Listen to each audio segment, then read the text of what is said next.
January You've 18th, written about 2022. virtuality in this topic, which you define as the subjective phenomenon of knowingly engaging with virtual sensation and perception and suspending or forgetting the context that it's simulacrum. So let me ask, what is real? Is there a hard line between reality and virtuality? Like perception drifts from some kind of physical reality. We have to kind of have a sense of what is the line we've gone too far. Right. For me, it's not about any hard line about physical reality as much as a simple question of does the particular technology help people connect in a more integral way with other people, with their environment, with all of the full spectrum of things around them. So it's less about, oh, this is a virtual thing and this is a hard real thing. More about when we create virtual representations of the real thing, always some things are lost in translation.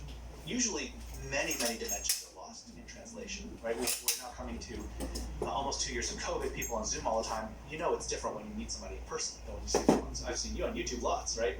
But seeing in person is very different. And so I think when we engage in virtual experiences all the time, and we only do that, there is absolutely a level of embodiment. There's a level of embodied experience and participatory interaction that is lost. And it's very hard to put your finger on exactly what it is. It's hard to say, oh, we're going to spend $100 million building a new system that captures this 5% better, higher fidelity human expression. No one's going to pay for that, right? So when we rush madly into a world of simulacrum and virtuality, the things that are lost are, it's difficult. Once everyone moves there, it can be hard to look back and see what we've lost. So is it irrecoverably lost, or rather, when you put it all on the table, is it possible for more to be gained than is lost? If you look at video games, they create virtual experiences that are surreal and can bring joy to a lot of people, can connect a lot of people, and can get people to talk a lot of trash. So it can bring out the best and the worst in people. So is it possible to have a future world where the pros outweigh the cons? It is. I mean, it's possible to have that in the current world. But when literally trillions of dollars in capital are tied to using those things to groom the worst of our inclinations and to attack our weaknesses in the limbic system, to create these things into id machines versus connection machines, then those good things don't stand a chance. Can you make a lot of money by building connection machines? Is it possible, do you think, to bring out the best in human nature, to create fulfilling connections and relationships in the digital world and make a shit ton of money? If I figure it out, I'll let you know. What's your intuition without concretely knowing what's the solution? My intuition is that a lot of our digital technologies give us the ability to have synthetic connections or to experience virtuality. They have co-evolved with sort of the human expectations. It's sort of like sugary drinks. As people have more sugary drinks, they need more sugary drinks to get that same hit, right? So with these virtual things, and with TV and fast cuts and TikToks and all these different kinds of things, we're co-creating essentially humanity that sort of asks and needs those things. And now it becomes very difficult to get people to slow down. It's difficult for people to hold their attention on slow things and actually feel that embodied experience, right? So mindfulness now more than ever is so important in schools and as a therapy technique for people, because our environment has been accelerated. And McLuhan actually talks about this in the electric environment of the television, now before TikTok and before front-facing cameras.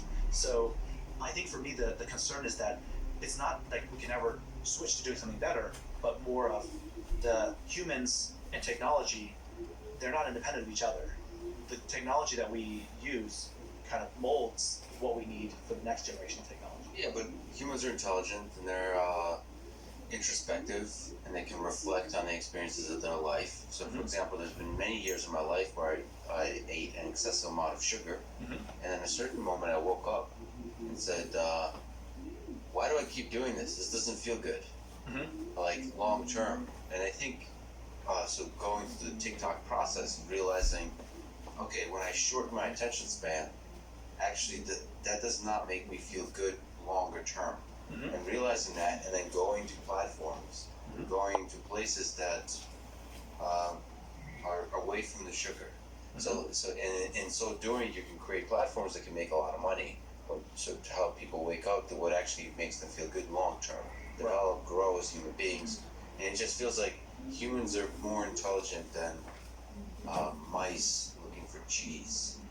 They're able to sort of think. I mean, we could contemplate our mortality. Right. We can contemplate things like long-term love, and we can have a long-term fear of certain things like mortality. We can contemplate whether the experiences, the sort of the drugs of daily life that we've been partaking in, is making us happier, better people. And then once we contemplate that, we can make financial decisions in using services and paying for services that are making us better people. So it just seems that we're in the very first stages of social networks that just were able to make a lot of money really quickly, but in bringing out sometimes the bad parts of human nature, they didn't destroy humans. They just fed everybody a lot of sugar, and now everyone's gonna wake up and say, "Hey, we're gonna start having like sugar-free social media." Right. Right. Well, there's a lot to unpack there. I think some people certainly have the capacity for that, and I certainly think. I mean, it's very interesting, even the way you said it. You woke up one day and you thought, "Well, this doesn't feel very good." Well, that's still your limbic system saying this doesn't feel very good, right? You have a cat brain's worth of neurons around your gut, right? And so maybe that saturated and that was telling you, hey, this isn't good. Humans are more than just mice looking for cheese. We're monkeys looking for sex and power, right? So let's slow down. Now now a lot of people would argue with you on that one. But yes. Well, we're more than just that, but we're at least that, and we're very, very seldom not that. So I don't actually disagree with you that we could be better and that better platforms exist, and people are voluntarily noping out of things like Facebook and noping out. Yeah, Awesome verb. It's a great term. Yeah, I love it. I use it all the time. You're welcome. To nope out of that. I want to nope out of that, right? It's going to be a hard pass, and that's great. But that's, again, to your point, that's the first generation of front-facing cameras, of social pressures, and you as a self-starter, self-aware adult have the capacity to say, yeah, I'm not going to do that. I'm going to go and spend time on long-form reads. I'm going to spend time managing my attention. I'm going to do some yoga. If you're a 15-year-old in high school and your entire social environment is everyone doing these things, guess what you're going to do? You're going to kind of have to do that because your limbic system says, hey, I need to get the guy or the girl or the whatever, and that's what I'm going to do. And so one of the things that we have to reason about here is the social media systems, or social media, I think, is our first encounter with a technological system that runs a bit of a loop around our own cognition and attention. It's not the last. It's far from the last. And it gets to the heart of some of the philosophical Achilles heel of the Western philosophical system, which is each person gets to make their own determination. Each person is an individual that's sacrosanct in their agency and their sovereignty and all these things. The problem with these systems is they come down and they are able to manage everyone en masse. And so every person's making their own decision, but together the bigger system is causing them to act with a group dynamic that's very profitable for people. So this is the issue that we have, is that our philosophies are actually not geared to understand what is it for a person to have a high trust connection as part of a collective, and for that collective to have its right to coherency and agency. That's something like when a social media app causes a family to break apart, it's done harm to more than just individuals, right? So that concept is not something we really talk about or think about very much, but that's actually the problem, is that we're vaporizing molecules into atomic units, and then we're hitting all the atoms with certain things that's like, yeah, well, that person chose to look at my app. So our understanding of human nature is at the individual level. It emphasizes the individual too much, because ultimately society operates at the collective level. And these apps do as well. And the apps do as well. So for us to understand the progression and development of this organism we call human civilization, we have to think at the collective level too. I would say multi-tiered. Multi-tiered. So individual as well. Individuals, family units, social collectives, and all the way up. you've said that individual humans are multi-layered, susceptible to signals and waves and multiple strata, the physical, the biological, social, cultural, intellectual. So sort of going along these lines, can you describe the layers of the cake that is a human being, and maybe the human collective, human society?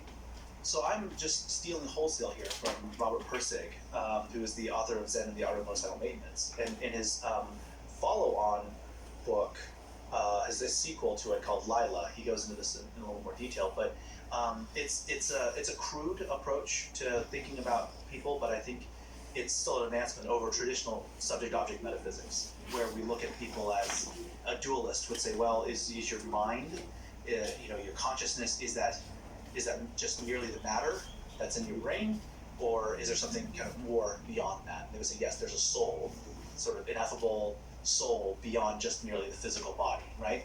And then, and I'm not one of those people, right? I think that we don't have to draw a line between are things only this or only that. Collectives of things can emerge structures and patterns that are just as real as the underlying pieces, but they're transcendent, but they're still of the underlying pieces.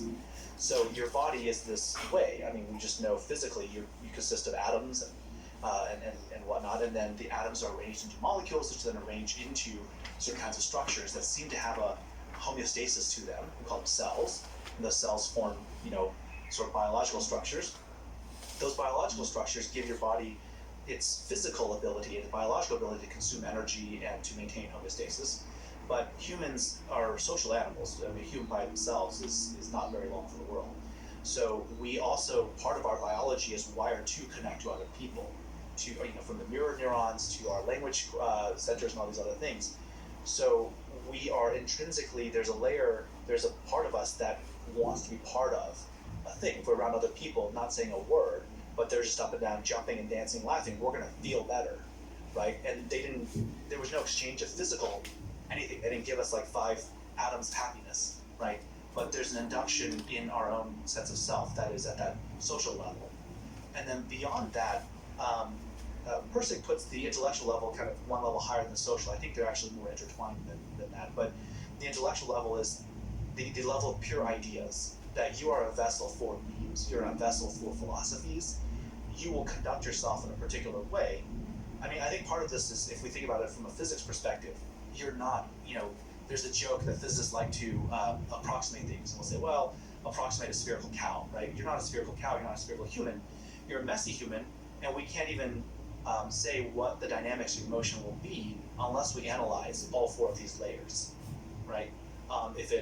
If you're Muslim at a certain time of day, guess what? You're going to be on the ground kneeling and praying, right? And that has nothing to do with your biological need to get on the ground or physics of gravity. It is an intellectual drive that you have. It's a cultural phenomenon and an intellectual belief that you carry. So that's what the 4-layered stack is all about. It's that a person is not only one of these things, they're all of these things at the same time. It's a superposition of dynamics that run through us that make us who we are. So no layers and special. Not so much no layers special. Each layer is just different. But we are. Each layer gets the participation trophy. Each layer is a part of what you are. You are a layer cake, right, of all these things. And if we try to deny, right, so many philosophies do try to deny the reality of some of these things, right? Some people will say, well, we're only atoms. Well, we're not only atoms, because there's a lot of other things that are only atoms. Like reduce a human being to a bunch of soup, and they're not the same thing, even though it's the same atoms.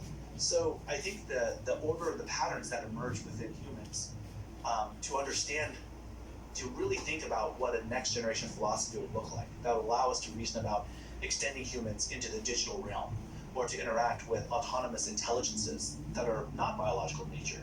We really need to appreciate what human beings actually are, is the superposition of these different layers. You mentioned consciousness.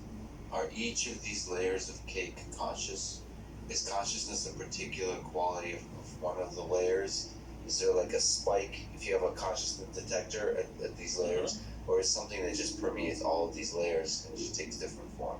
I believe what humans experience as consciousness is something that sits on a gradient scale of a general principle in the universe that seems to look for order and reach for order when there's an excess of energy. it would be odd to say a proton is alive, right? It'd be odd to say like this particular atom or molecule of hydrogen gas is alive, but there's certainly something we can make assemblages of these things that have autopoietic aspects to them, that will create structures, that will, crystalline solids will form very interesting, beautiful structures. This gets kind of into weird mathematical territories. You start thinking about Penrose and Game of Life stuff, about the generativity in math itself, like hyperreal numbers, things like that. But without going down that rabbit hole, I would say that there seems to be a tendency in the world that when there is excess energy, things will structure and pattern themselves. And they will then actually furthermore try to create an environment that furthers their continued stability. It's the concept of externalized extended phenotype or niche construction. So this is ultimately what leads to certain kinds of amino acids forming certain kinds of structures and so on and so forth until you get the ladder of life. So what we experience as consciousness, no, I don't think cells are conscious at that level. But is there something beyond mere equilibrium state biology and chemistry and biochemistry that drives what makes things work? I think there is. So Adrian Bajan has his constructal law. There's other things you can look at when you look at the life sciences and you look at any kind of statistical physics and statistical mechanics. When you look at things far out of equilibrium, when you have excess energy, what happens then? Life doesn't just make a hotter pursuit, it starts making structure. There's something there. The poetry of reaches for order when there's an excess of energy. Mm-hmm. Because you brought up Game of Life. You did it, not me. Like, I love cellular automata, so I have to sort of linger on that for a little bit. So cellular automata, I guess, is or Game of Life is a very simple example of reaching for order when there's an excess of energy, or reaching for order and somehow creating complexity. Within like this explosion of just turmoil, somehow trying to construct structures, and in so doing, create very elaborate organism-looking type things. Mm-hmm. What intuition do you draw from this simple mechanism? Well, I like to turn that around on its head and look at it as, what if every single one of the patterns created life, or created, not life, but created interesting patterns? Because some of them don't, and sometimes you make cool gliders, and other times you start with certain things and you make gliders and other things that then construct like AND gates and NOT gates, right? And you build computers from them. All of these rules that create these patterns that we can see, those are just the patterns we can see. What if our subjectivity is actually limiting our ability to perceive the order in all of it? What if some of the things that we think are random are actually not that random? We're simply not integrating at a fine enough level across a broad enough time horizon. And this is again, when I said we go down the rabbit holes and Penrose stuff, or like Wolfram's explorations on these things. There is something deep and beautiful in the mathematics of all this. That is, hopefully one day I'll have enough money to work and retire just to ponder those questions. But there's something there. But you're saying there's a ceiling to, when you have enough money and you retire and you ponder, there's a ceiling to how much you can truly ponder, because there's cognitive limitations in what you're able to perceive as a pattern. Yeah. So then maybe mathematics extends your perception capabilities, but it's still finite. It's just like, yeah, the mathematics we use is mathematics that can fit in our head. yeah. Did God really create the integers? Or did God create all of it, and we just happen, at this point in time, to be able to perceive integers? Well, he just did the positive integer. Did she create all of it? And then we... she just created the natural numbers, and then we screwed it all up with zero, and then I guess, okay. But we did. We created mathematical operations so that we can have iterated steps to approach bigger problems, right? I mean, the entire point of the Arabic numeral system, and it's a rubric for mapping a certain set of operations, of folding them into a simple little expression. But that's just the operations that we can fit in our heads. And there are many other operations besides, right? The thing that worries me the most about aliens and humans is that the aliens are all around us, and we're too dumb to see them. Oh, certainly, yeah. Or life, let's say just life. Life of all kinds of forms, or organisms. You know what, just even the intelligence of organisms Mm-hmm. is imperceptible to us because we're too dumb and self-centered. that word? Well, we're looking for a particular kind of thing. When I was at Cornell, I had a lovely professor of Asian religions, Jane Marie Law. She would tell this story about a musician, a Western musician who went to Japan, and he taught classical music and could play all sorts of instruments. He went to Japan, and he would ask people. He would basically be looking for things in the style of Western, chromatic scale and these kinds of things. And then finding none of it, he would say, well, there's really no music in Japan. But they're using a different scale. They're playing different kinds of instruments, right? The same thing she was using as sort of a metaphor for religion as well. In the West, we center a lot of religion, and certainly the religions of Abraham, we center them around belief. And in the East, it's more about practice, right? Spirituality and practice rather than belief. So anyway, the point is here, to your point, life, I think so many people are so fixated on certain aspects of self-replication or homeostasis or whatever. But if we kind of broaden and generalize this thing of things reaching for order, under which conditions can they then create an environment that sustains that order, that allows them, the invention of death is an interesting thing. There are some organisms on Earth that are thousands of years old, and it's not like they're incredibly complex. They're actually simpler than the cells that comprise us, but they never die. So at some point, death was invented, somewhere along the eukaryotic scale. I mean, protists, right? There's death. And why is that? Along with the sexual reproduction, right? There is something about the renewal process, something about the ability to respond to a changing environment, where it just becomes, just killing off the old generation and letting new generations try seems to be the best way to fit into the niche. Human historian seems to write about wheels and fire as the greatest inventions, but it seems like death and sex are pretty good. And they're kind of essential inventions at the very beginning. At the very beginning, yeah. Well, we didn't invent them, right? Well, not we. You didn't invent them. I see us as one. You, particular Homo sapien, did not invent them, but we together. It's a team project, just like you're saying. I think the greatest Homo sapien invention is collaboration. So when you say collaboration, Mm-hmm. Peter, where do ideas come from, and how do they take hold in society? Is that the nature of collaboration? Is that the basic atom of collaboration? Is ideas? It's not ideas, but it's not only ideas. There's a book I just started reading called Death from a Distance. Have you heard of this? It's a really fascinating thesis, which is that humans are the only conspecific, the only species that can kill other members of the species from range. And maybe there's a few exceptions, but if you look in the animal world, you see like pronghorns butting heads, right? You see the alpha lion and the beta lion, and they take each other down. Humans, we develop the ability to chuck rocks at each other, and at prey, but also at each other. And that means the beta male can chuck a rock at the alpha male and take them down. And he can throw a lot of rocks.